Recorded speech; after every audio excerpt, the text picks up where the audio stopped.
Well, our next guest is an entrepreneur who has built a successful clothing business using cotton sourced from Egypt.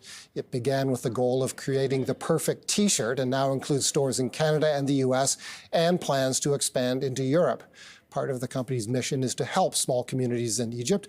The company is called KOTN, that's K-O-T-N, and we're joined now by its CEO and co-founder, Rami Helali. Rami, thank you very much for coming by. Thanks for having me, Paul. Tell us about your company. You tell people who visit your website that it began with the goal of building or putting together the perfect T-shirt. Yeah, I mean, looking back now, very simple mission, but it turned out to be much harder than we thought. I mean, for us, it's really about making sure that we know every single person across our supply chain, how they're being treated, how they're being paid.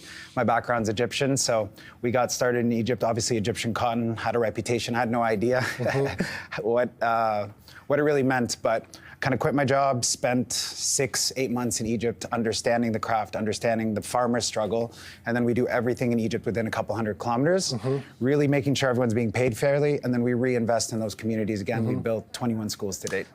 21 schools. We'll get to that, get you to elaborate on that in just a moment. But to be clear, the cotton is sourced in Egypt. The assembly takes place in Egypt as well. So there's some activity in Portugal. You can sketch that out. But predominantly, this is an Egyptian operation. The vast majority is in Egypt, yeah. So everything from the farms to the yarn to the fabric to the final cut. So all of it happens in Egypt. What is so special about Egyptian cotton? I've been hearing that phrase for years. So it's just, it's a natural thing. So it's the staple of the cotton, which means the length of the actual fiber. It's an extra long staple cotton.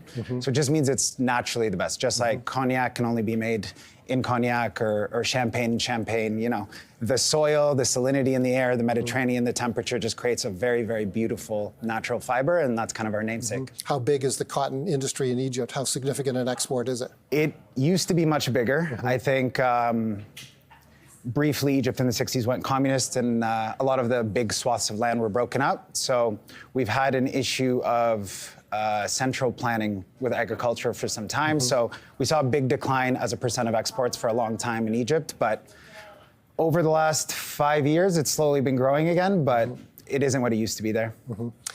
Building schools. Tell us about your company's efforts to build schools. Yeah, for us, it's really about long-term economic change, right? We don't think about the short-term marketing message. For us, it's about capturing as much of the value chain on the ground, creating that economic development, and then reinvesting in those communities to give that long-term change. So we want to be able to give the children of our farmers a future that wasn't maybe available, or a path that wasn't available to their parents. A lot of rural Egypt, access to education, access to healthcare, access to a lot of the fundamentals that we have here in the West aren't available, so that's kind of the intention there. Going back to the perfect T-shirt, the T-shirt industry seems competitive to me. There's a company called Gildan Activewear, which needless to say is a giant in that sector. What sector of the T-shirt market are you operating in? Are you a more a niche market player? I think we think of ourselves as a lifestyle apparel brand, so more akin to the Aritzias, the J. Crews of the world than a Gildan. Obviously, T-shirt's a commodity. Something like a Gildan is a promotional goods company, so lowest price, fastest delivery is kind of the name of the game. I think in the mid-market kind of sector that we're in, it's about brand differentiation, authenticity, obviously delivering great value and quality for the customer, and definitely competitive, but I think as we've seen good consumer brands that could stand apart authentically end up doing very well. How much does one of your T-shirts go for in Canadian dollars? 35, 38 Canadian dollars, yeah. And you sell other clothing as well, correct? Yeah, so it's like I said, it's like all lifestyle apparel, so tops, bottoms, outerwear, everything. And how do you sell? Bricks and mortar, online, both? So we started online. Today we have 10 stores with another 7 under construction now. Today it's all in North America, but Europe's coming up next.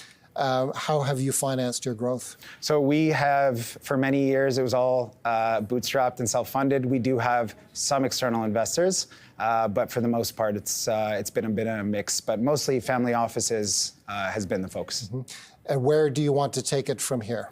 Yeah, so we have London coming up next. We have a couple stores coming in the UK, and then Europe, Paris, Copenhagen, Berlin, across Europe, and then Asia. We really just follow where our e-commerce business is. We understand where our customer is. We understand where the psychographic is based. So we really just follow a combination of data and intuition.